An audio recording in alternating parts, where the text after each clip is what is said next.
আইনশৃঙ্খলা সহ সার্বিক পরিস্থিতি জানাতে বগুড়া থেকে যুক্ত হচ্ছেন সহকর্মী হাসিবুর রহমান। হাসিব, একটি বৈষম্য বিরোধী ছাত্র আন্দোলনের একটি পক্ষ আন্দোলনের ডাক দিয়েছে, বিক্ষোভের ডাক দিয়েছে আসলে ছাত্র জনতার বিক্ষোভ হিসেবে। তো বগুড়া এই কারফিউ পরিস্থিতির মধ্যে আসলে এই আন্দোলনে নতুন করে কোনো উদ্বেগ দেখা দিয়েছে কিনা, আইনশৃঙ্খলা পরিস্থিতি কেমন দেখছেন? সাধারণত সকাল ৬টা থেকে রাত ১০টা পর্যন্ত বগুড়ায় কারফিউ শিথিল থাকে এবং আজও সেই অবস্থায় রয়েছে, যে কারণে নানা ধরনের যে সমস্যাগুলো দেখা দেয় কারফিউ, সেইগুলোর কোনো রকম সমস্যা আমরা দেখতে পাচ্ছি না। রাস্তায় সব কিছু স্বাভাবিক রয়েছে। আর এই আন্দোলনের যে কথা বলছেন, যে আহ্বান করা হয়েছে একটা কর্মসূচি, সেরকম কোনো কিছু আমরা এখন পর্যন্ত দেখতে পাইনি। তবে জেলা প্রশাসনের পক্ষ থেকে জানানো হয়েছে যে তাদের পক্ষ থেকে সব ধরনের পরিস্থিতি মোকাবেলা করবার জন্য তাদের প্রস্তুতি রয়েছে। শিশুরা যাতে কোনোভাবেই নাশকতার শিকার না হন, সেই বিষয়টিকেও তারা খুব গুরুত্ব দিচ্ছেন। একই সাথে তারা বলছেন যে শিক্ষার্থীদেরকে এই যে তাদের এই কর্মসূচির ডাক দেওয়া হয়েছে, অন্য অংশের সাথেও তারা কথা বলছেন।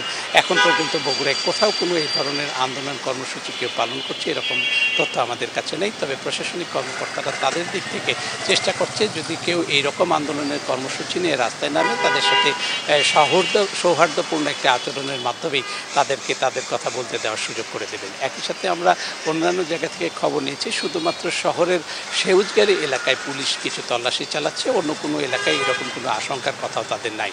আর গত কয়েকদিন ধরে বগুড়ায় শান্তিপূর্ণ অবস্থা থাকার কারণে ব্যবসা বাণিজ্যও স্বাভাবিক রয়েছে, মানুষের চলাচল যেটি সেটিও স্বাভাবিক রয়েছে। আমি কিছুক্ষণ আগে একেবারে সাধারণ মানুষ, যারা খেটে খাওয়া মানুষ, এই ধরনের কিছু মানুষের সঙ্গে কথা বলেছি। তারা আমাদেরকে বলেছে যে কদিন আগে যে ধরনের ভয়ভীতি তাদের মনের মধ্যে ছিল এই নাশকতাকে কেন্দ্র করে, এখন আর সেরকম কিছু নাই, যে কারণে তাদের কাছে মনে হচ্ছে যে পরিস্থিতি স্বাভাবিক হওয়ার সাথে সাথে তাদের কর্মসংস্থান বাড়বে এবং ব্যবসা বাণিজ্যেরও প্রসার ঘটবে। আর বগুড়ায় এখন সব মিলিয়ে প্রায় ১০০-র মতো মাঝারি এবং বড় শিল্প কারখানা চালু রয়েছে, যেখানে ২৪ ঘন্টায় উৎপাদন হচ্ছে বলে আমরা তথ্য পেয়েছি।